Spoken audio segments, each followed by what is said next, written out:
णमो अर्हन्ताणम् णमो सिद्धाणम् णमो आयिर्याणम् णमो उवज्झायाणम् णमो लोय सवसाहूणम्।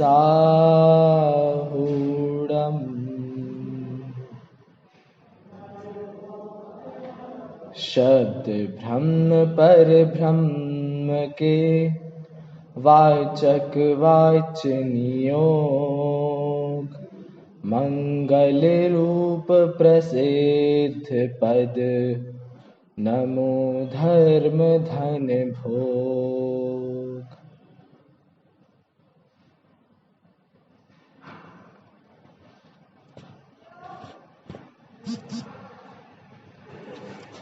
आज का जो मंगलाचरण हमने किया है उसी से हम आज अपना विषय प्रारंभ करेंगे। आज क्योंकि अपने पास आज अंतिम दिन है, बताता हूँ। अभी जो हमने मंगलाचरण किया है, यह जो मंगलाचरण शुरू किया, मेरा प्रतिज्ञा वाक्य भी आज का यही है कि आज की चर्चा किस विषय पर रहेगी अपनी? आज की चर्चा अपनी वाचक वाच्य नियोग पर रहेगी। क्या होता है वाचक, क्या होता है वाच्य, क्या होता है इनका नियोग। नियोग मतलब क्या होता है भाई? इनका संबंध। तो वाचक का वाच्य के साथ क्या संबंध है? वाचक का वाच्य के साथ क्या संबंध है? वाचक किसे कहते हैं, वाच्य किसे कहते हैं? आज की पूरी चर्चा हम थोड़ी सी इसी विषय पर करेंगे। तो उससे पहले मैं चर्चा शुरू करूं, आपको बताता हूं ये मंगलाचरण किसका है। ये मंगलाचरण है समय सार की तात्पर्य वृत्ति टीका जो जयसेनाचार्य ने लिखी। उस टीका के बाद एक बहुत सुंदर भावार्थ की रचना की गई।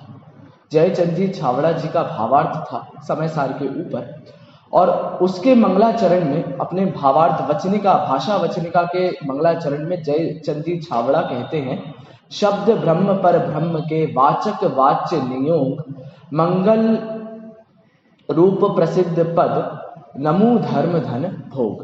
तो ये जो मंगलाचरण है वो उसका है। किसका है? समय सार वचनिका की मंगलाचरण है। किसने लिखा है? जयचंद जी छावड़ा जी ने लिखा है। जयचंद जी छावड़ा जी भी बहुत प्रसिद्ध विद्वान हुए हैं, काफी काम उन्होंने किया है, और आपको जानकर आश्चर्य होगा जयचंद जी छावड़ा जी ने जितना भी काम आपको देखने मिलता है, उनका न्याय में बहुत अच्छा काम है। कतिपय न्याय ग्रंथों की उन्होंने टीकाएं, भाषा वचनिकाएं लिखी, परमागमों की भावार्थ लिखे उन्होंने। तो आपको बताता हूं ये काम उन्होंने कब किया, किस उम्र में रहकर किया। आप कोई गैस करना चाहेंगे कितनी उम्र में उन्होंने ये काम किए होंगे? मोटी मोटी लगभग 60 साल की उम्र से उन्होंने लिखना शुरू किया। 60 साल की उम्र से, मतलब आज 60 साल का व्यक्ति कैसा होता है उससे हम कल्पना कर सकते हैं। जयचंद जी छावड़ा जी का इतने सारे काम हैं, इतने सारे ग्रंथ लिखे उन्होंने, भावार्थ लिखे, भाषा वचनिकाएं लिखी। 60 साल की उम्र से लिखना शुरू किया उन्होंने, और यही करीब 5 से 10 साल के भीतर भीतर सब लिख दिया उन्होंने। इसका मतलब है उससे पहले उन्होंने कितना अध्ययन किया चीजों का। लगभग 40 वर्ष से उन्होंने अध्ययन प्रारंभ किया था जब वे 40 साल के थे, और 60 साल की उम्र से उन्होंने ये सब लिखना प्रारंभ किया। तो आप देखिए कितने वयोवृद्ध विद्वान भी हो गए थे वे, और कितने बढ़िया उन्होंने काम किए हैं। चलिए, तो आज की हमारी प्रतिज्ञा है कि आज हम चर्चा करने वाले हैं वाचक वाच्य नियोग पर। अच्छा, इसके लिए मैं पहले एक आपको डिस्क्लेमर दे देता हूं। डिस्क्लेमर मतलब पहले बता देता हूं आपको कैसे अपने आप को तैयार करके बैठना है। आज की चर्चा थोड़ी सी कठिन भी कह लो, कठिन तो नहीं होगी, सरल ही है, लेकिन हाँ थोड़ी सी व्याकरण की चर्चा जरूर होगी। हिंदी व्याकरण यदि आपको पता है, थोड़ी सी नहीं पता हो तो मैं बताऊंगा, लेकिन थोड़ी चर्चा वैसी करेंगे। क्यों करेंगे? देखिए, नए जो होते हैं, नयों को समझने के लिए भी व्याकरण का ज्ञान होना बहुत जरूरी है। भैया किस अपेक्षा का प्रयोग किया जा रहा है, एक वचन है, बहुवचन है, और स्त्रीलिंग है, पुल्लिंग है, नपुंसक लिंग है, ये सारी चर्चाओं का पता होने के लिए भी आपको व्याकरण का ज्ञान थोड़ा सा होना जरूरी है। तो आज की सारी चर्चा हम करेंगे व्याकरण के ऊपर। लेकिन क्या सिर्फ व्याकरण रहेगी? नहीं। हम व्याकरण का क्या मतलब, टोडरमल जी लिखते हैं सम्यक ज्ञान चंद्रिका, आपने यदि सुना हो, ये सारे कर्णानुयोग के महान महान जितने भी ग्रंथ हैं, छपड़ा सार, लब्धि सार, त्रिलोक सार, गोमट सार, इनको मिलाकर एक टीका लिखी। किसने? टोडरमल जी ने। कौन सी टीका थी? उसका नाम था सम्यक ज्ञान चंद्रिका। उस सम्यक ज्ञान चंद्रिका की पीठिका में टोडरमल जी ने प्रश्नोत्तर लिखे, लगभग 25 से 30 प्रश्नोत्तर हैं उस संबंध में, अन्य मत के संबंध में या अन्य ग्रंथों के स्वाध्याय के संबंध में। कैसे प्रश्न है? बहुत सुंदर प्रश्न है। वहां द्रव्यानुयोग को पढ़ने से क्या प्रयोजन, हम तो सिर्फ कर्णानुयोग पढ़ें, या कर्णानुयोग को पढ़ने से क्या प्रयोजन, हम तो सिर्फ द्रव्यानुयोग ही पढ़ें, या चरणानुयोग को पढ़ने से क्या प्रयोजन, हम तो सिर्फ प्रथमानुयोग पढ़ें, या प्रथमानुयोग को पढ़ने से क्या प्रयोजन, हम तो बाकी के अनुयोग पढ़ लें। तो टोडरमल जी ने प्रश्नोत्तर शैली में बहुत सुंदर निराकरण किए इन सबके, कि सब चीज पढ़ना अनिवार्य है। उसमें एक प्रश्न उठाया उन्होंने, व्याकरण शास्त्र को पढ़ना जरूरी है कि नहीं है, या कितना जरूरी है, या पढ़ना चाहिए कि नहीं पढ़ना चाहिए, या छोड़ दो, क्या करना, कौन बुद्धि लगाए, कौन दिमाग लगाए, कितना जरूरी है व्याकरण शास्त्र को पढ़ना। टोडरमल जी उत्तर देते हैं, देखो, जो बहुत विद्वान आदमी है, जिसकी बुद्धि बहुत तेज है, जो बहुत पढ़ा लिखा है, समझता है हर बात को, हर चीज को, उसके लिए व्याकरण उतनी जरूरी है जितनी उसको ग्रंथ पढ़ने में काम आए। भाई व्याकरण का ग्रंथ पढ़ने से क्या संबंध है, अभी चर्चा करेंगे। तो उसको व्याकरण कितनी जरूरी है? इतनी जरूरी है जितनी ग्रंथ पढ़ने में काम आए। लेकिन कोई बहुत मूर्ख है, जिसको कुछ नहीं आता है, ग्रंथ ही नहीं पढ़ पा रहा ठीक से, उसको व्याकरण जरूरी है? हाँ, उसको भी व्याकरण पढ़ना इतना ही जरूरी है जितना उसको चीजें समझ में आ जाए। उसको स्त्रीलिंग, पुल्लिंग, नपुंसक लिंग पढ़ना जरूरी है, उसको एक वचन, बहुवचन पढ़ना जरूरी है। ये वाला पद, उसको स्त्रीलिंग, पुल्लिंग, एक वचन, बहुवचन ये पढ़ना जरूरी है। तो मतलब आप देखिए कि व्याकरण का अत्यधिक ज्ञान भी ना हो, कि आप सिर्फ व्याकरण व्याकरण व्याकरण, बहुत से ऐसे विद्वान भी हैं जो व्याकरण व्याकरण व्याकरण के आधार पर पूरा काम खत्म कर देते हैं। क्या आत्मा, क्या परम शुद्ध निश्चय का विषय, क्या प्रयोजन भूत तत्व निकाले, वो कुछ नहीं। लेकिन व्याकरण से ऐसा है, व्याकरण से ऐसा है, व्याकरण से ऐसा नहीं होना चाहिए, इसमें ऐसा होना चाहिए, इसमें ये होना चाहिए, ये आज चर्चा चलती है। और बहुत से ऐसे लोग होते हैं जो सिर्फ पढ़ पढ़ के निकाल देते हैं, क्योंकि उन्हें पता ही नहीं है कि लिखा क्या है, टीकाओं में क्या लिखा है, गाथाएं क्या कह रही हैं प्राकृत की, उन्हें नहीं पता। तो व्याकरण का ज्ञान भी इतना होना जरूरी है जितने से आप सही अर्थ उसका समझ सकें। तो टोडरमल जी वहां कहते हैं कि व्याकरण का ज्ञान अत्यंत आवश्यक है, लेकिन इतना ही जितने से आप अर्थ कर सकें। नहीं तो एक बहुत सुंदर उदाहरण देकर वो समझाते हैं, जैसे एक किसान साल भर अपनी खेत को जोतता रहेगा, साल भर उसमें पानी डालेगा, साल भर उसकी मिट्टी को ऊपर नीचे करता रहेगा, साल भर अच्छे अच्छे बीज लाके घर में रख लेगा, सब कर लेगा, लेकिन बारिश से पहले जब बीज बोना होते हैं ना, तब वो सो जाएगा, तब वो बीज नहीं बोएगा। तो क्या उसकी खेती होगी कि नहीं होगी? नहीं होगी। ऐसे ही हम सब होते हैं, हमेशा मेहनत करते रहेंगे भाषा के ऊपर, हमेशा मेहनत करते रहेंगे व्याकरण के ऊपर, हमेशा मेहनत करते रहेंगे शब्दों के अर्थ समझने के ऊपर, लेकिन जब उसका प्रयोजन समझना है और हम लोग ना समझे, हम लोग सो जाए, तो क्या हमारी मेहनत सफल है कि नहीं है? नहीं है। तो आपने अपने चित्त को, अपने चरित्र को व्याकरण से, भाषा से, शब्दों से सजा लिया। अब इस सजी हुई भूमि पर एक प्रयोजनभूत चीज को लाकर रखो, मतलब आत्मा की बात को, अपने प्रयोजन को लाकर रखो, तब आपका सारा पढ़ना सार्थक होगा, अन्यथा वो सार्थक नहीं होगा। तो टोडरमल जी ने ये वाली बात हम सभी के बीच में रखी। उसके बाद हमने फिर जयचंद जी छाबड़ा जी कहते हैं, शब्द ब्रह्म पर ब्रह्म में वाचक वाच्य नियोग। तो सबसे पहले मैं आपको वाचक और वाच्य समझा देता हूं, उसके बाद आगे की चर्चा करते हैं। भाई वाचक क्या होता है? वाचक जिससे आप किसी चीज को बता रहे हैं। जैसे शक्कर, शक्कर ये जो शब्द है, इस शब्द से आपको किसका ज्ञान होता है? वो मीठी मीठी सफेद सफेद उसका ज्ञान होता है। तो जो शक्कर शब्द कहा, ये कहलाता है वाचक, किसी भी चीज को बताने वाला वाचक। और इससे किसका ज्ञान हो रहा है आपको? वो शक्कर का, वो मीठे मीठे पदार्थ का, वो होता है वाच्य। जैसे मोबाइल फोन, मैंने मोबाइल फोन बोला, अब ये मोबाइल फोन बोलने पर आपको किसका ज्ञान हो रहा है? वो एक चलता है, टच स्क्रीन होता है जिससे फोन लग जाता है, जिससे हम व्हाट्सएप कर लेते हैं, फेसबुक चला लेते हैं, वो हो गया मोबाइल। तो वो पदार्थ जो हो गया वो तो हो गया वाच्य, और जो शब्द बोला मोबाइल फोन, वो हो गया वाचक। अब ऐसे ही अब चलो हम शब्द ब्रह्म पर ब्रह्म में वाचक वाच्य नियोग। शब्द ब्रह्म मतलब क्या होता है भाई? ब्रह्म। मैंने बोला ब्रह्म, तो ब्रह्म से आपका क्या, कहां ज्ञान गया? ब्रह्म से आप क्या समझे? ब्रह्म से क्या समझे? आत्मा। तो ब्रह्म हो गया वाचक, और पर ब्रह्म मतलब परमात्मा, आत्मा, वो हो गया वाच्य। तो क्या मेरे ब्रह्म बोलते ही आप आत्मा के पास चले गए? बिल्कुल चले गए। तो वो होता है वाचक वाच्य नियोग, कि एक शब्द से जिसको बताना चाहते हैं आप वो चीज समझ जाए, इसको कहते हैं वाचक वाच्य नियोग। नियोग मतलब होता है संबंध। वाचक वाच्य में जो संबंध होता है उसको कहते हैं वाचक वाच्य नियोग। अब देखिए हमारी चर्चा का मूल मुद्दा क्या है आज की। जो शब्द होते हैं, शब्द, कोई भी शब्द आप ले लें, बिल्कुल कठिन नहीं है, चर्चा सरल ही है, लेकिन उपयोग थोड़ा सा चाहिए। और ये समझ लेंगे तो आपके सारे ग्रंथ आप आसानी से पढ़ सकते हो।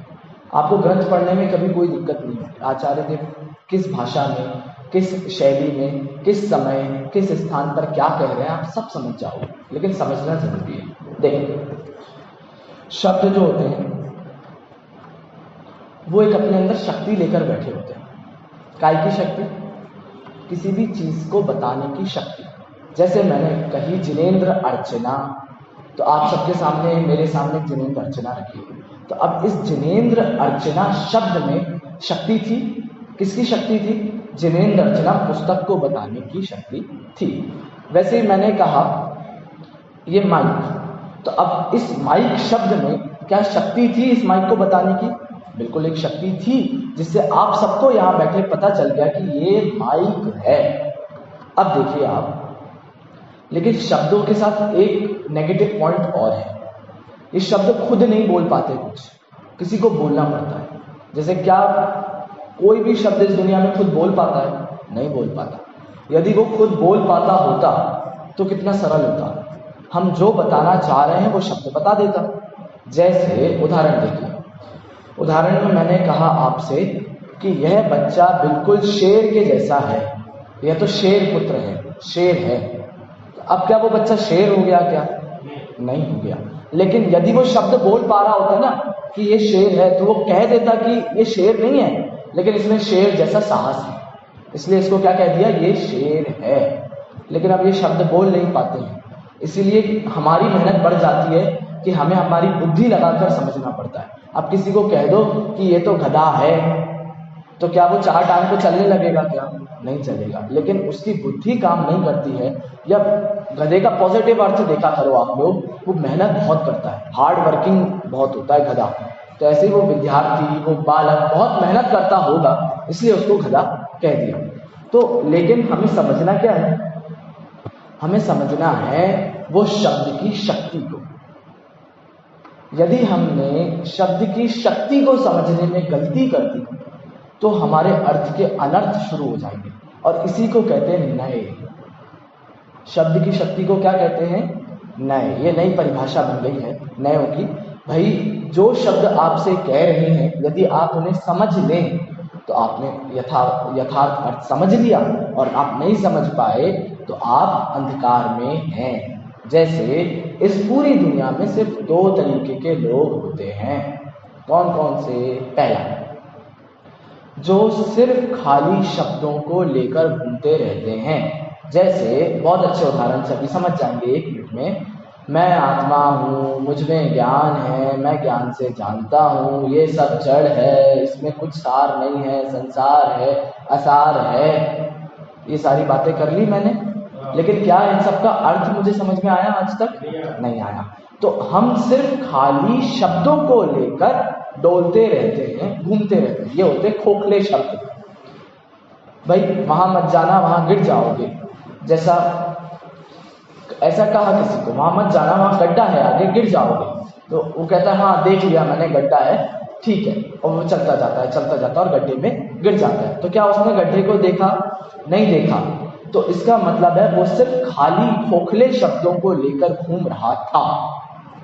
अब ये तो पहले तरीके के लोग हो गए। अब दूसरे तरीके के लोग, अब ऐसे लोग भी होते हैं जिन्हें शब्द का अर्थ तो पता है लेकिन उल्टा अर्थ पता है, तो हमेशा दिक्कत में रहते हैं। जैसे व्यवहार नए अभूतार्थ है, सबको अर्थ पता है इसका, व्यवहार नए होता है, अभूतार्थ होता है। अभूतार्थ मतलब प्रयोजनवान नहीं है, प्रयोजनभूत नहीं है, इसका मतलब होता है अभूतार्थ। तो सबको पता है व्यवहार नए अभूतार्थ है, लेकिन क्या इसका सही अर्थ पता है हमको? नहीं। हम जिंदगी भर उल्टा अर्थ लेकर घूमते रहेंगे इसका। व्यवहार में अभूतार्थ है, व्यवहार में करना नहीं चाहिए, तप त्याग करने नहीं चाहिए, अभूतार्थ है, पूजन स्वाध्याय करना नहीं चाहिए, अभूतार्थ है, प्रक्षाल करना नहीं चाहिए, अभूतार्थ है, ये उल्टा अर्थ है। तो 2 तरीके के लोग होते हैं, या तो खोखले शब्द लेकर घूमो आप, उसका भी कोई प्रयोजन नहीं है, सिर्फ बोलते बोलते रहो, करो कुछ नहीं। या दूसरा होता है सिर्फ करते करते रहो, कुछ समझ में ना आए आपको, वो होते हैं जो उल्टे अर्थ लेकर घूम रहे हैं। लेकिन मेहनत हमें कहाँ करनी है? हमें करनी है वो शब्दों की शक्तियों को समझने में। यदि शब्द की शक्ति को समझ लिया तो ना आप खोखले शब्द लेकर घूमेंगे अपने जीवन में, और ना आप बिना ज्ञान के, बिना उल्टे अर्थ के सही अर्थ लेकर घूमेंगे। ये होता है शब्द की शक्ति को समझने का तात्पर्य। अब देखिए हम चर्चा करते हैं शब्द की शक्तियों पर। तो शब्द की शक्तियां कुल 3 प्रकार की होती है। शब्द की शक्तियां माने क्या? ऐसी चीज, ऐसे गुण जिनसे शब्दों की विशेषता या वो शब्द आपसे क्या कहना चाह रहे हैं वो आप पकड़ लें, आप वो समझ लें। देखिए सबसे पहले शब्द की 3 शक्तियां होती हैं। मैंने पहले ही कहा आज थोड़ी सी व्याकरण परक चर्चा हम आप सभी के बीच करेंगे। तो शब्द की 3 शक्तियां, सबसे पहली शक्ति कौन सी होती है? अब ये व्याकरण शुरू हो गई है। सबसे पहली शक्ति होती है अभिधा। क्या शक्ति? क्या बोला? अभिधा शक्ति। अब देखिए बहुत सरल है, कोई कठिन नहीं है, लेकिन समझना जरूरी है। देखिए अभिधा शक्ति मतलब होता है, आपको अर्थ का मतलब तो पता है ना, किसी भी चीज का अर्थ बताना, मीनिंग बताना। और एक होता है भावार्थ। आपको भावार्थ का अर्थ पता है? भावार्थ मतलब होता है जो वक्ता आपसे कहना चाहता हो, उसका भाव आप जो ग्रहण करो, जो ग्रंथकार आपसे कहना चाहते हैं आप उसे ग्रहण करो। तो अर्थ और भावार्थ 2 चीजें हो गई। अब अभिधा किसे कहते हैं? अभिधा कहते हैं जहां पर अर्थ और भावार्थ बिल्कुल समान हो, मतलब जो शब्द आपको कह रहे हैं आप वही अर्थ को ग्रहण करें। जैसे मैं जीव हूं, मुझ में ज्ञान है, ये शब्द आपसे क्या कह रहे हैं कि मैं जीव हूं, और क्या कह रहे हैं? मुझ में ज्ञान है। इससे कुछ और अर्थ कह रहे हैं क्या वो?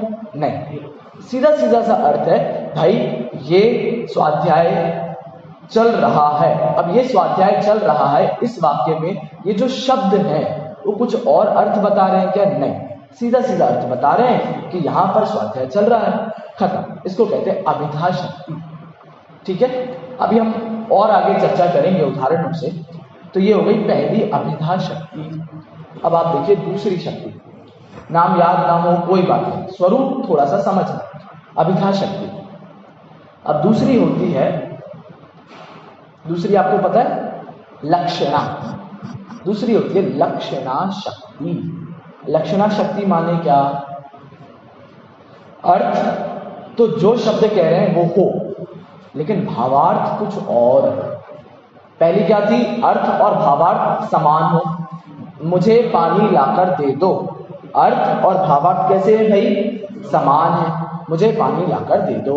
लेकिन अब आती है लक्षणा जो कहती है अर्थ तो सेम होगा लेकिन भावार्थ कुछ और होगा। जैसे 9 2 11 हो जाना।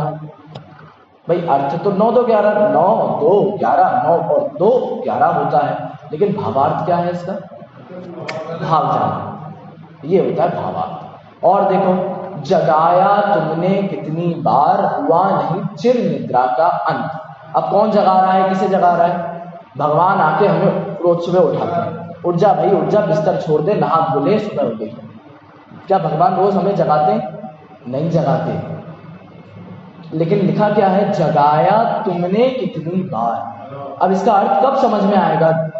तब समझ में आएगा जब हमें वो लक्षणा शक्ति पता होगी कि यहाँ पर वो नहीं कह रहे कि भगवान सुबह आके रोज हमें उठ जा भाई उठ जा, ये नहीं है। इसका मतलब है लक्षणा। कह तो रहे हैं जगाया तुमने कितनी बार, अर्थ निकल रहा है हे भगवान आपकी वाणी आज तक मैंने नहीं सुनी, या कितनी ही बार मैं समर शरण में चला गया, सुनकर भी मैं अपरिचित रहा। इसको कहते हैं जगाया तुमने कितनी बार, हुआ नहीं चिर निद्रा का अंत, तो मैं आज तक मैंने मुंह को नहीं छोड़ा। इसको कहते हैं लक्षणा। और क्या उदाहरण हो सकते हैं? कीर मरकट, मरकट सी गहल अनंत। कीर मतलब क्या होता है भाई? तोता। मरकट मतलब बंदर। और गहल अनंत मतलब बंदर और तोते जैसी लड़ाई झगड़े पकड़ मैं अनंत काल से बना रहा हूं। कौन है यहाँ पर तोता हम सब में से? कौन है हम सब में से बंदर? कोई नहीं है। लेकिन कह क्या रहे हैं?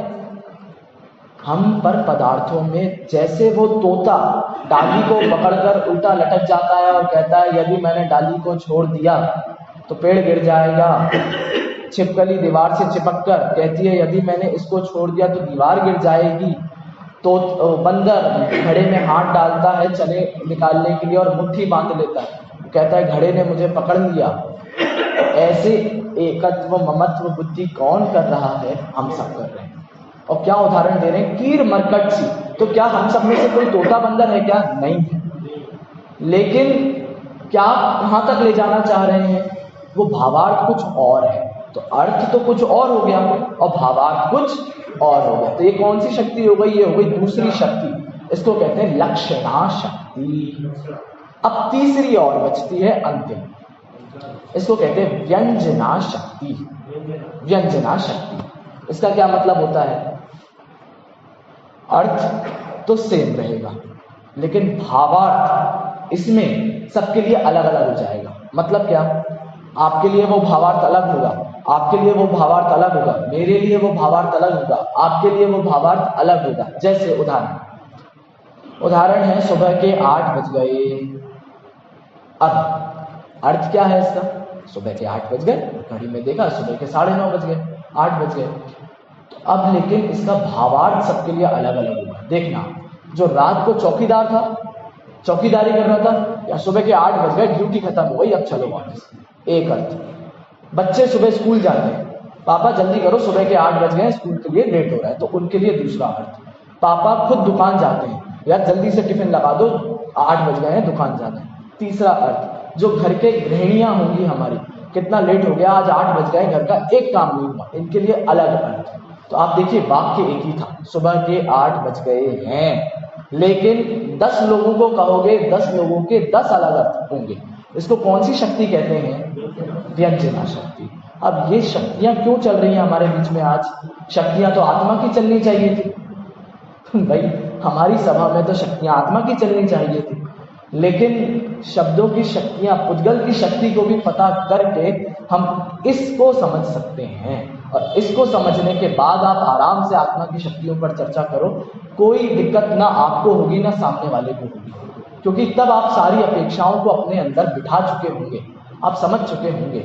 तो जैसे जब शास्त्र में कहा गया व्यवहार नए भूतार्थ अभूतार्थ है, तो ये कौन सी शक्ति थी?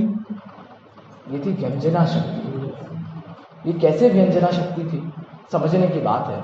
आप यदि जयसेनाचार्य जी की टीका पढ़ो ना 11वीं गाथा की, तो उन्होंने दोनों बातें लिखी हैं, 4 बातें लिखी है। मैं तो कहता हूं व्यवहार में भूतार्थ भी है अभूतार्थ भी है, निश्चय नय भूतार्थ भी है और अभूतार्थ भी है। ये जयसेनाचार्य जी अपनी तात्पर्य वृत्ति टीका में लिखते हैं। क्या कह रहे हैं जयसेनाचार्य जी? इसके लिए सबके अपने अपने प्रयोजन है। भाई साहब पढ़ेंगे तो भाई साहब के लिए अपना प्रयोजन है, मैं पढ़ूंगा तो मेरे लिए अपना प्रयोजन है, आप कोई पढ़ेगा तो आपके लिए अपना प्रयोजन है। लेकिन इसे समझना पड़ेगा। इसे हम लक्षणा में नहीं कह सकते कि अर्थ तो सेम हो और भावार्थ भी सबके लिए समान हो, भले ही कुछ और हो लेकिन समान हो। जैसे मुहावरे जो होते हैं, इसको हम लक्षणा में नहीं डाल सकते, इसे हमें व्यंजना में ही डालना पड़ेगा। यदि लक्षणा में डालेंगे तो जैसी लड़ाइयां होती हैं वैसी लड़ाइयां बनी रहेंगी, लेकिन आप डालें इसे व्यंजना में। व्यवहार में मेरे लिए अभूतार्थ है, हो सकता है, लेकिन होना हो किसी के लिए वो भूतार्थ हो। कैसे समझे इसको? देखो, बहुत सरल बात है। एक मरीज है, डॉक्टर के पास जाता है और डॉक्टर से कहता है मुझे बहुत बुखार आता है, बहुत बुखार चल रहा है। तो डॉक्टर कहते हैं बताओ कैसा लग रहा है, ठंडी लग रही है कि गर्मी लग रही है? तो कहता है डॉक्टर साहब बहुत ठंड लग रही है, बहुत ठंड। ठीक है, ये वाली दवाई खा लेना। और उतने में पीछे खड़ा एक आदमी और आता है, उसको भी बुखार है। तो वो कहता है डॉक्टर साहब मुझे भी बुखार है। तो वो फिर से ये पूछते ठंडी लग रही कि गर्मी? कहता है मुझे तो गर्मी लगती है। ठीक है, तुम ये वाली दवाई खा लेना। तो कहता है डॉक्टर साहब कैसे हो जाएगा? उसको आपने अलग दवाई लिखी, मुझे अलग दवाई लिखी, दोनों को है तो बुखार, एक ही दवाई लिखते? नहीं, उसको ठंड लगती है, तुमको गर्मी लगती है। इससे पता चलता है कि भले ही बुखार दोनों को हो लेकिन उसके लक्षण अलग अलग हैं। तुम्हारी दवाई अलग जाएगी, उसकी दवाई अलग जाएगी। ऐसे ही जिसको व्यवहार की अधिकता है उसको तो निश्चय का उपदेश देते हैं, और जिसको निश्चय की अधिकता है उसको व्यवहार का उपदेश देते हैं। क्योंकि बीमारी दोनों की अलग अलग है तो दवाई दोनों की अलग अलग होगी। यदि बीमारी अलग अलग है और एक ही दवाई सब में बांटते रहे तो पक्की बात है दो चार का तो नुकसान हो ही जाएगा, और जो होता है। इसीलिए व्यवहार में अभूतार्थ है, व्यवहार में भूतार्थ है, निश्चय में अभूतार्थ है और निश्चय में भूतार्थ है। ये सारे प्रयोग व्यंजना शक्ति के प्रयोग हैं। क्या मतलब होता है व्यंजना शक्ति का? शब्द तो वही रहेंगे लेकिन सबके लिए अर्थ अलग अलग हो जाएगा। लक्षणा का क्या मतलब हुआ? शब्द सबके लिए एक से हैं और उसका लेकिन भावार्थ कुछ और होगा, लेकिन सभी के लिए समान होगा। जैसे 9 2 11 होना, हम सबके लिए एक ही अर्थ होगा कि चलो सब भाग जाओ। कीर मरकट सी गहल अनंत, सबके लिए अर्थ होगा कि बंदर तोते जैसा हम काम कर रहे हैं। समझ में आया? और अभिधा तो सबसे सरल होती है, जो लिखा है समझ लेना, मैं जीव हूं। इसके अलावा आचार्य देव कुछ नहीं कह रहे यहां पर, तो मैं जीव हूं समझ लेना चाहिए। अब चलते हैं हम थोड़े से प्रयोगों के ऊपर। इतनी बात समझ में आ गई? अच्छा, पहले सभी को पक्की बात है। शब्द शक्तियां 3 रिविजन कर लेते हैं जल्दी से। पहला कौन सी होती है? अभिधा, लक्षणा और व्यंजना। बराबर है? चलिए अब थोड़े से हम प्रयोग देखते हैं। ऐसे अटपटे मजेदार प्रयोग हैं, आपको जिनवाणी का अर्थ ख्याल में आएगा। सबसे पहला प्रयोग हम देखते हैं। हम सभी ने सुना है हम भगवान आत्मा हैं। बताइए इसका क्या प्रयोग है, इसका क्या अर्थ है, वास्तविक अर्थ क्या है? तो एक तो अर्थ हम सब यदि नियम सार के अभ्यासी होंगे तो कारण शुद्ध पर्याय हमारे अंदर विराजमान है, और इस कारण शुद्ध पर्याय से हम कार्य परमात्मा बन सकते हैं। तो हमने कारण में कार्य का उच्चार करके अपने आप को भगवान सिद्ध कर दिया। समझ में आई ये वाली बात? हमारे अंदर कारण विराजमान था, उस कारण से कार्य की प्राप्ति होने वाली है, तो हमने आज ही कार्य का उपचार कारण में कर दिया कि भैया हम भगवान आत्मा हैं। और क्या अर्थ हो सकता है हम भगवान आत्मा है का? एक अर्थ ये भी हो सकता है, टोडरमल जी ने अपने प्रकरण में लिखा है, निश्चयाभासी के प्रकरण में, मैं तो भगवान हूं, मुझे कुछ करने की जरूरत नहीं है, मुझे किसी से कोई लेना देना नहीं है, मुझे कोई तप नहीं करने, मुझे कोई ध्यान नहीं करना, मुझे कोई स्वाध्याय नहीं करना, क्योंकि मैं तो भगवान हूं, मेरा तो मोक्ष हो गया है। इसको कहते हैं भगवान। तो ये क्या है? टोडरमल जी कहते हैं ये तो निश्चयाभासी है, ये तो द्रव्य से देख रहा है, पर्याय से नहीं देख रहा है। तो एक तो ये अर्थ, लेकिन ये अर्थ गलत है, ये अर्थ हमें नहीं लेना है। एक भगवान का अर्थ बहुत सुंदर होता है। यदि कोश है, एक अक्षरी कोश होता है, एक अक्षरी कोश मतलब जिसमें क का अर्थ अलग होता है, ग का अर्थ अलग होता है, ख का अर्थ आकाश होता है, ग मतलब होती है आत्मा। ऐसे अलग अलग अर्थ होते हैं, एक एक अक्षर के एक एक अर्थ होते हैं। तो इसमें आप देखो तो भ शब्द का क्या अर्थ होता है? ज्ञान। और ग का क्या अर्थ होता है? सुख। तो जो ज्ञान और सुख का वान है, वान है मतलब धारी है, धनवान, जो धन को धारण करता है, धनवान। तो जो ज्ञान और सुख का धारी है वो कौन है? मैं हूं। तो मैं भगवान आत्मा हूं का क्या अर्थ हुआ? बड़ा साधारण सा अर्थ हुआ। मैं भगवान आत्मा मतलब मैं ज्ञान और सुख का धारी हूं। और भग का क्या अर्थ होता है? भग मतलब होता है ज्ञान, भगम ज्ञानम। कहाँ लिखा है? ये लिखा है कातंत्री व्याकरण, एक व्याकरण शास्त्र है, वहां ध्यान ना दे तो इतना ही देख ले। भगम ज्ञानम मतलब भग मतलब होता है ज्ञान, और मैं हूं ज्ञानवान, मैं ज्ञानानंद स्वभावी हूं। तो भगवान, तो मैं भगवान आत्मा हूं का क्या मतलब हो गया भाई? मैं ज्ञानवान हूं, मुझ में ज्ञान है, मुझ में सुख है, ये हो गया मैं भगवान हूं। अगला प्रयोग देखें। पहला प्रयोग हो गया, अगला प्रयोग देखते हैं। भगवान एक होता है, सुना है हमने, परमात्मा एक होते हैं, ऐसा सुना है प्रयोग? सारे परमात्मा एक हैं, कोई परमात्मा अलग नहीं, सब परमात्मा एक हैं।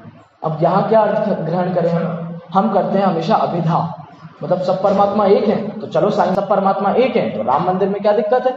सब परमात्मा एक है तो शांतिनाथ भगवान के दर्शन कर लो। सब परमात्मा एक है, आज हनुमान जी का दिन है, आज हनुमान जी के पास चलते हैं। क्यों? सब परमात्मा एक हैं। ये हो गया अभिधा। लेकिन अभिधा में अर्थ मत ग्रहण करो, लक्षणा में करो। क्या प्रयोजन है एक का? एक यहां संख्यावाची नहीं है, आप ध्यान देना। सब परमात्मा एक है, एक मतलब संख्यावाची नहीं है, एक की दो की तीन नहीं, संख्यावाची नहीं। यहां पर लो आप सभी परमात्मा समान है। एक का मतलब होता है समान। कैसे? जैसे मां के लिए उसके सारे बेटे एक हैं, इसका क्या मतलब होता है? क्या सारे बेटे एक होते हैं? क्या नहीं होते, एक होते हैं मतलब एक जैसे हैं, एक समान हैं, ऐसा ले लो। और गुरु के लिए उसके सारे शिष्य एक हैं, इसका क्या मतलब हुआ? सारे शिष्य समान हैं, कहीं भेदभाव नहीं है। गुरु की दृष्टि से देखो तो ऐसे ही सभी परमात्मा एक हैं, इसका क्या मतलब हुआ? अब दिक्कत हो गई फिर से, सभी परमात्मा समान है, वही बात हो गई है। तो चलो कहीं और पूछ लें। नहीं, इसका मतलब है मोक्ष गति में, सिद्ध शिला में बैठे हुए सारे भगवान, जितने भगवान हैं उतने, चाहे वो महावीर भगवान हो, चाहे पार्श्वनाथ भगवान हो, चाहे शांतिनाथ भगवान हो, आदिनाथ भगवान हो, मल्लीनाथ भगवान हो, वासुपूज्य जी हो, जितने हैं इस 24 के, पिछले 24 के, अगले 24 की, ना केवल तीर्थंकर, सामान्य केवली भी सब समान है, कोई एक भी विशेष नहीं है। क्यों समान है? सबके पास अनंत दर्शन ज्ञान सुख वीर बैठा है, इसलिए सब समान हैं। और ये भेद कहाँ पड़ते हैं? भेद पड़ते हैं संसार में, कि एक ऊंचा एक नीचा, वहां तो सब समान है। इसका अर्थ होता है सब भगवान एक हैं, मतलब सभी भगवान कैसे हैं? सभी भगवान एक जैसे हैं। समझ में आया?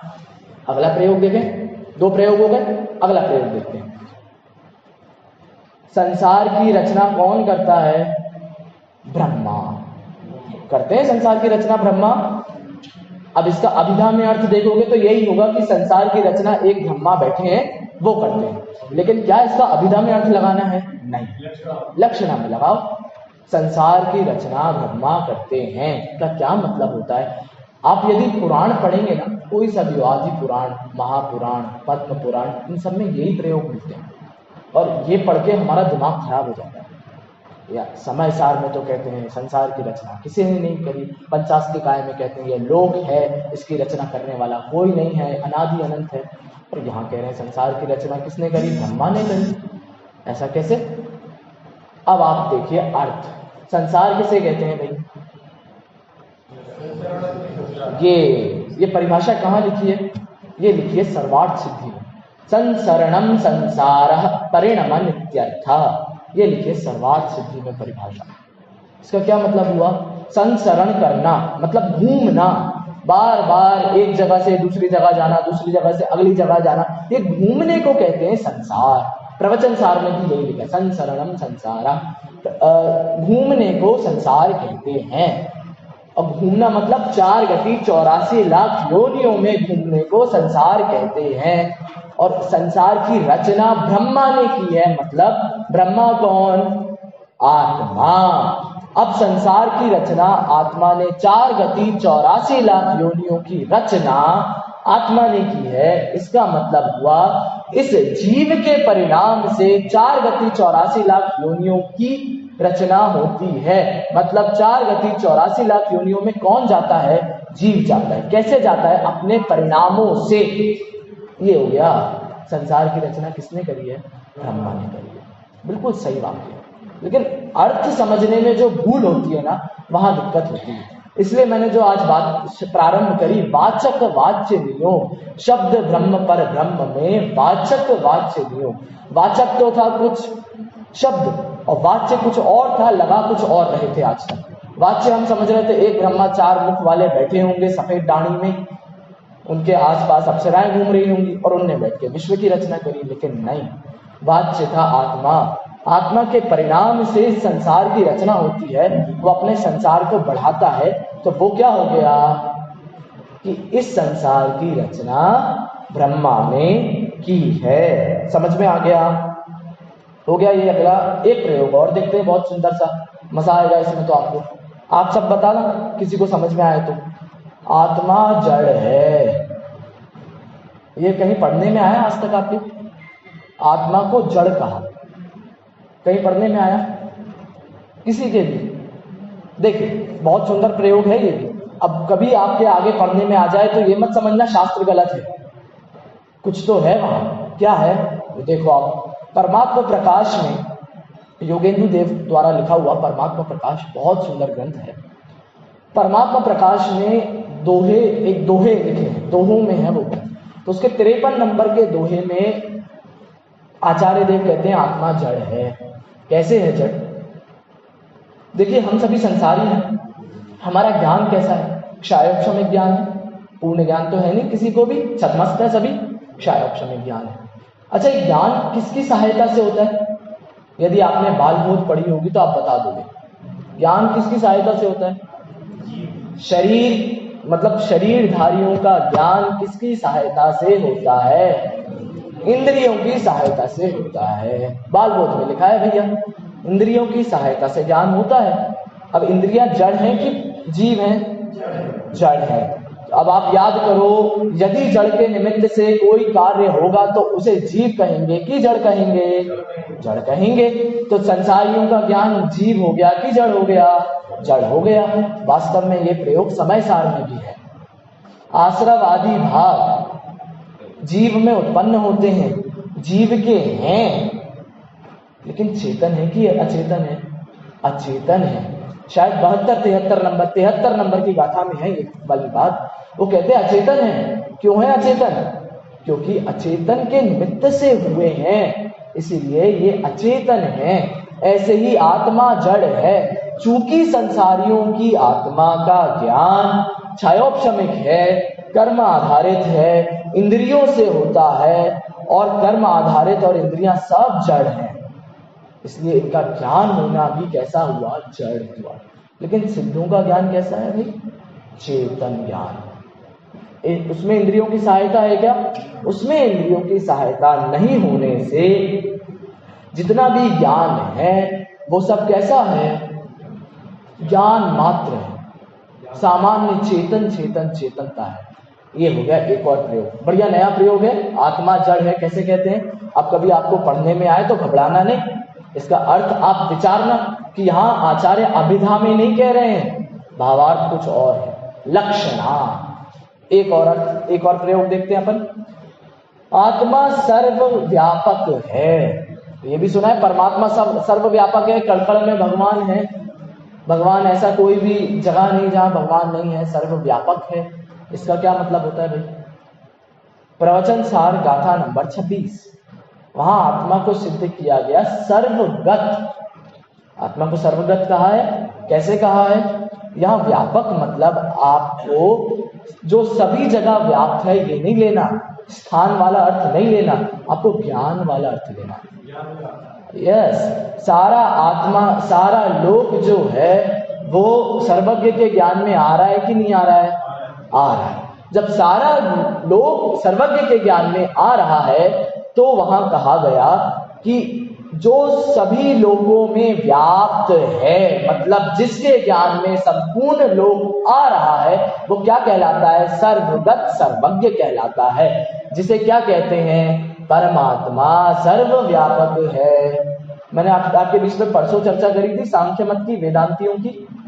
तो वेदांतियों में क्या कहा था? इतना ही कहा था ना कि भाई मत भेद है, नए नहीं समझे इसलिए भेद है, नहीं तो उनके ग्रंथ भी कैसे हो जाएंगे? सम्यक ग्रंथ हो जाएंगे। स्यात् पद लगने से वे ग्रंथ भी सम्यक हो जाएंगे, लेकिन कंडीशन है अपेक्षाएं पता होनी चाहिए। ये बातें वही हैं। अब आत्मा सर्वव्यापक है का मतलब यही तो हुआ, आत्मा सभी विश्व को जानता है और जानने के कारण उसे व्यापक कहा गया। आत्मा सर्वव्यापक है। हो गया। अब और प्रयोग देख लें जरा, एक दो प्रयोग और, थोड़ा सा समय बचा है हमारे पास। अब हम चलते हैं थोड़े से प्रथमानुयोग पर। प्रथमानुयोग पर चलते हैं क्योंकि वहां बहुत प्रयोग ऐसे मिलते हैं। देखिए, एक प्रयोग की चर्चा करते हैं, जैसे समंत भद्राचार्य ने शिवपिंडी को फोड़ दिया, मतलब शिवपिंडी के आगे झुके, शिवपिंडी फटी और चंद्रप्रभ भगवान की प्रतिमा बाहर आ गई। सारी कहानी हमें पता है, लेकिन आप कभी ऐसे इमेजिन करना, विचार करना, ऐसा हो सकता है क्या कभी? और कदाचित हो भी जाए तो हुआ हो तो कोई कह नहीं सकता, हुआ भी हो, परंतु अब अभी तो देखने में नहीं आता ऐसा कुछ। अभी तो हम क्या समझें, इसका क्या अर्थ निकालें? तो इधर भी आप अभिधा अर्थ मत निकालो कि ग्रंथ में लिखा है कि समंत भद्राचार्य ने स्वयंभू स्तोत्र में से चंद्रप्रभ भगवान की स्तुति करी, शिवपिंडी के आगे झुके, वो फटी, चंद्रप्रभ भगवान बाहर आ गए। ये अभिधा में प्रयोग मत करो, आप लक्षणा समझो इसकी। कहना क्या चाहते हैं? आपको पता है कि मुहावरे कैसे बनते हैं? मुहावरे जब बनते हैं कैसे बनते हैं, इसका वैज्ञानिकता है, मनोवैज्ञानिकता आप समझ लो इसकी, तो आपकी सारी बुद्धि सुलझ जाएगी। सब मुहावरों के प्रयोग होते हैं ऐसे। मुहावरे तत्काल की परिस्थिति देखकर बनाए जाते हैं। जैसी उस समय परिस्थिति होती है, जैसे ईद का चांद होना। अब ईद का चांद होना मतलब क्या? मुसलमानों में ईद कब मनाई जाती है? जब चांद दिखता है। लेकिन उन्हें चांद कब दिखता है? साल में एक बार दिखता है उन्हें चांद। तो इसलिए वो मुहावरा बन गया, ईद का चांद होना। भाई आज तुम ईद का चांद हो गए, साल में एक बार, पहली बार दिखे हो मुझे यहाँ पर। तो ऐसे बनते हैं मुहावरे, तत्काल की परिस्थितियां देखकर। अब समंत भद्राचार्य का झुकना, शिवपिंडी का फटना और चंद्रप्रभ भगवान का बाहर आना, इसका हम क्या अर्थ ले लें जिससे हम भ्रमित ना हो? इसका साधारण सा अर्थ है, आपको यदि प्रसंग पता हो, जब समंत भद्राचार्य को भस्मक व्याधि रोग हुआ तो वो एक उन्होंने भेष बदला, मंदिर गए, वहां का सारा प्रसाद खाते थे। और वहां का राजा कैसा था? वहां का राजा था शैव मत का। शैव मत मतलब क्या? शिव को मानने वाला। अब राजा जब शिव का अनुयायी था, कट्टर अनुयायी था, तब समंत भद्राचार्य का जब भेद खुला, तब समंत भद्राचार्य ने राजा को जैन मत का उपदेश दिया होगा। अपनी बात भी तो रखी होगी, जैन मत का उपदेश भी तो दिया होगा, तो जैन मत का उपदेश दिया होगा। तो राजा की बुद्धि सुलट भी गई होगी। तो शैव मत से राजा ने अपने आप को जैन मत में अंगीकार कर लिया होगा, उसने अपना मत परिवर्तन कर लिया होगा। तो ये तो हो गया शिवपिंडी का फटना, मतलब राजा ने शैव मत छोड़ के जिन मत अंगीकार कर लिया। अब दूसरी बात देखिए, चंद्रप्रभ भगवान की मूर्ति बाहर आना, ये क्या हुई? आपको पता है ये घटना कहां घटी थी? बनारस में। और बनारस की डिटेल में भी जाए तो पता कहां घटी थी? चंद्रपुर नगरी में, चंद्रपुरी में। चंद्रपुरी पता आपको क्या है? चंद्रप्रभ भगवान की जन्मस्थली है। अब जब ये घटना उस जन्मस्थली पर घटी तो लोगों ने कह दिया कि शैव मत के राजा जिन मत में बदले, और ये घटना कहां हुई? चंद्रप्रभ भगवान की जन्मस्थली पर हुई। तो शिवपिंडी फटी और चंद्रप्रभ भगवान बाहर आ गए। हो सकता है ये प्रयोग? बिल्कुल हो सकता है। चलो और एक प्रयोग देख लो। एक तो सामान्य प्रयोग है, आप सभी जानते होंगे भाई, रावण राक्षस नहीं थे, राक्षस वंशी थे। ऐसे ही हनुमान वानर नहीं थे, वानर वंशी थे, वे तो कामदेव थे। ऐसे अच्छा, एक बहुत सुंदर प्रयोग, बढ़िया प्रयोग है, हनुमान सारा पर्वत उठाकर ले आए। आपको पता है कब लाए थे ये? जब वो लक्ष्मण को बाण लगा था और बाण का निवारण करने के लिए एक औषधि चाहिए थी, औषधि का स्थान था वो पर्वत, और हनुमान सारा पर्वत उठा लाए। सभी सबको पता है ये वाली बात। अब आप थोड़ा सा मतलब विवेक विचार करें ना, तो क्या पर्वत उठाना संभव है? पूरा का पूरा पर्वत, इतना बड़ा पर्वत, और वो इतने सज्जन व्यक्ति थे हनुमान, वो क्यों इतना हिंसा करते, क्यों किसी को इतना कष्ट देते, पूरा ही पर्वत उठा ले जाते? ऐसा नहीं था। क्या अर्थ निकालें इसका? फिर आप लोग मंडी जाते हैं, मंडी जब एक दिन मंडी में से 8-10 सब्जी खरीद के ले आए क्योंकि सस्ती मिल रही थी, तो घर पर आकर क्या सुनने मिलता है? आज तो पूरी मंडी उठा लाए। बोलते हैं ऐसा। शॉपिंग करने जाते हैं, कपड़े खरीदने जाते हैं, 2-4 कपड़े क्या सस्ते मिल रहे थे, 8-10 ले आए, पूरी दुकान ही ले आए क्या उठा के? बोलते हैं कि नहीं बोलते? क्या ऐसा प्रयोग वहां नहीं हो सकता? क्योंकि समय का अभाव था हनुमान के पास, एक निश्चित समय में उसको ले जानी थी वो औषधि, जिससे औषधि का प्रभाव बना रहे। तो हनुमान को समझ में नहीं आया कौन सी औषधि ले जाए, तो क्या वो 8-10 औषधि उठाकर ले गए हो और वहां जाकर किसी ने कह दिया हो ये तो पूरा पर्वत उठा लाए? हो सकता है ना ये प्रयोग? संभव है ना, कोई आपत्ति नहीं है। तो ऐसे कितने ही यद्वा तद्वा हमें अनेकों प्रयोग देखने मिलते हैं। एक प्रयोग और सुंदर सा, सॉरी पीठ की उसके पीछे क्या, वो तो देखना पड़ेगा, मतलब वो मुझे ज्ञान नहीं है। पीठ की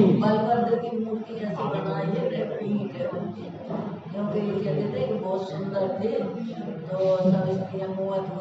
अब ये तो अपना विवेक अपन को इस्तेमाल करना पड़ेगा। अब वो वीतरागी भगवान हो गए हैं, अब उनको किससे राग किससे द्वेष? अच्छा, तो भी मुनिराज तो थे ही, उन्हें क्या राग क्या द्वेष? चलिए वो अलग प्रसंग है, उस पर ना चर्चा करें। एक और अंतिम प्रसंग लेकर बात खत्म करें। शूर्पणखा की नाक काटी थी, किसने काटी थी?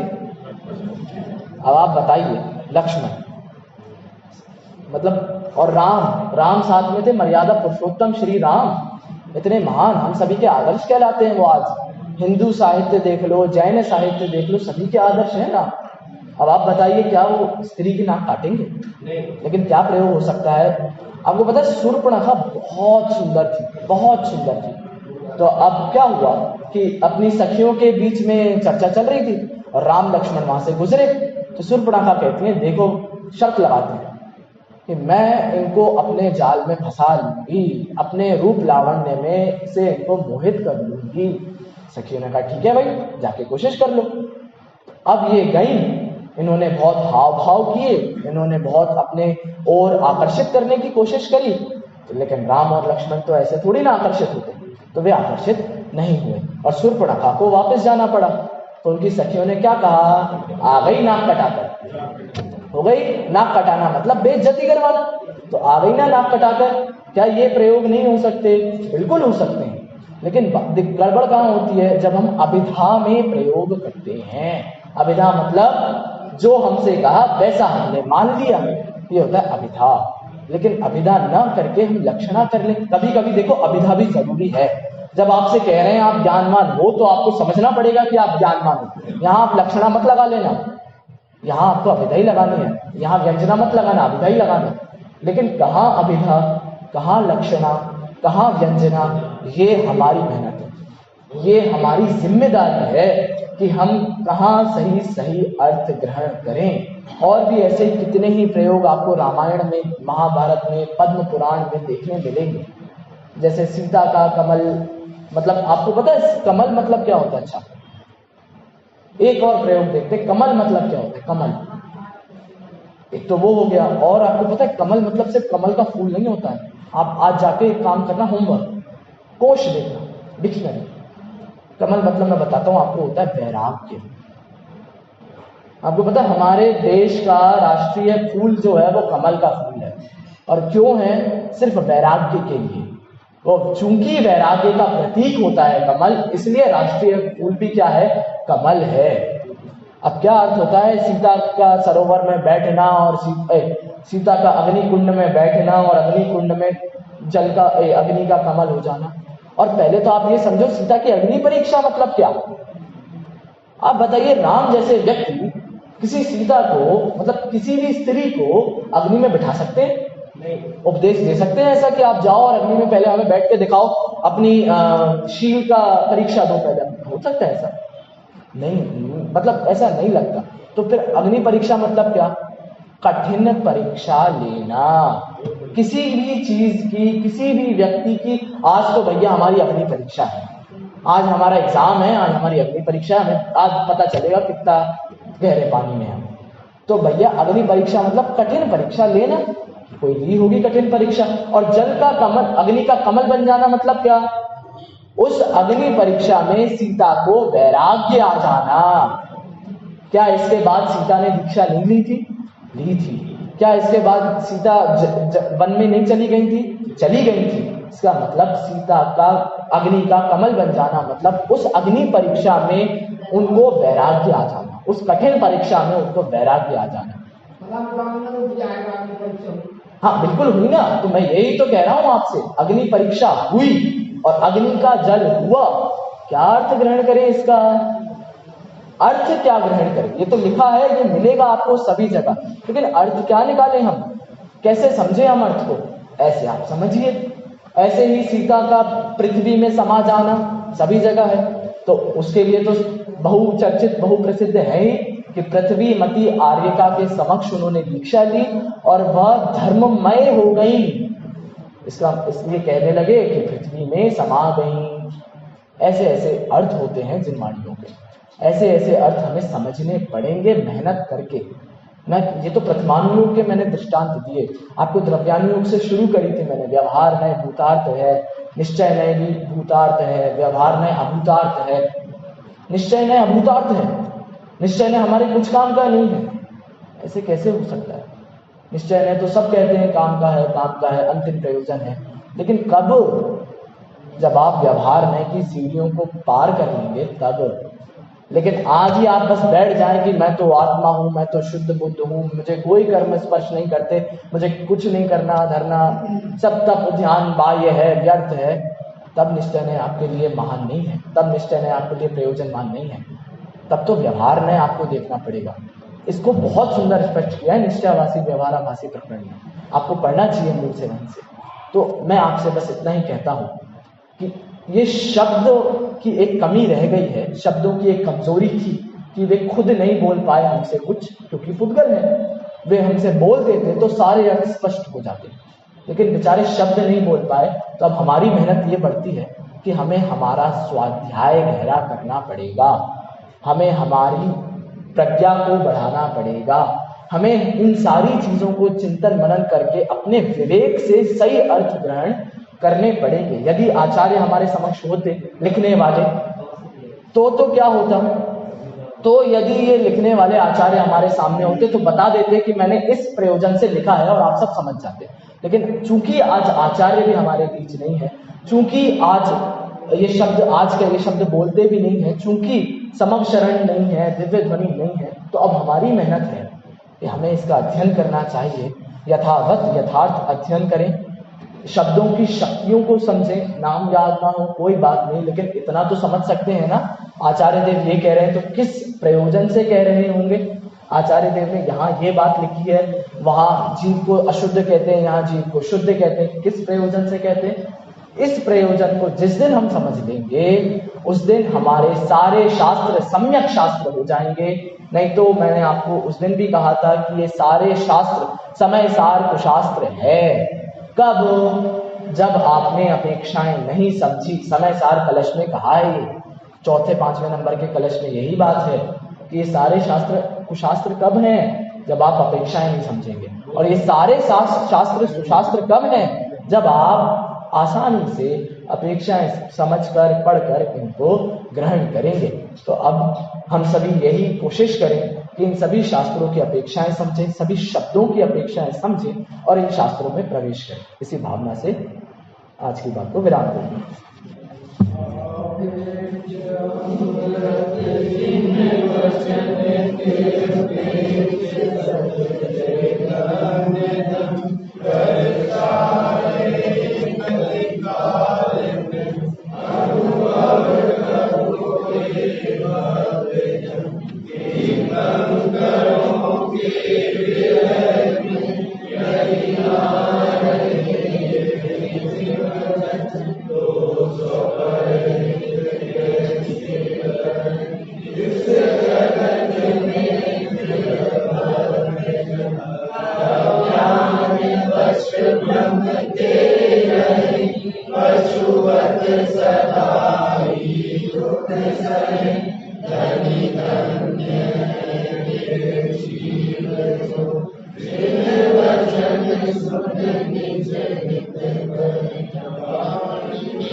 चलो जिमानी माता की जय, बोलो सत्येश्वरी भगवान की।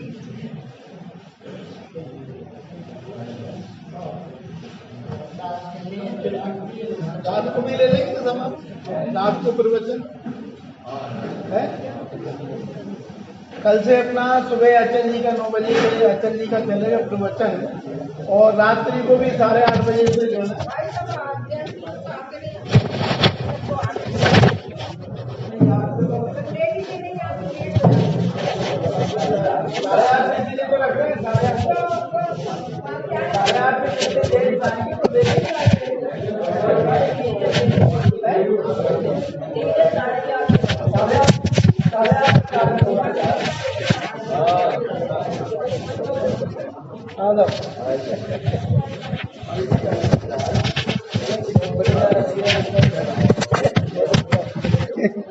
एक विद्वान के लोग हमारे पास तैयार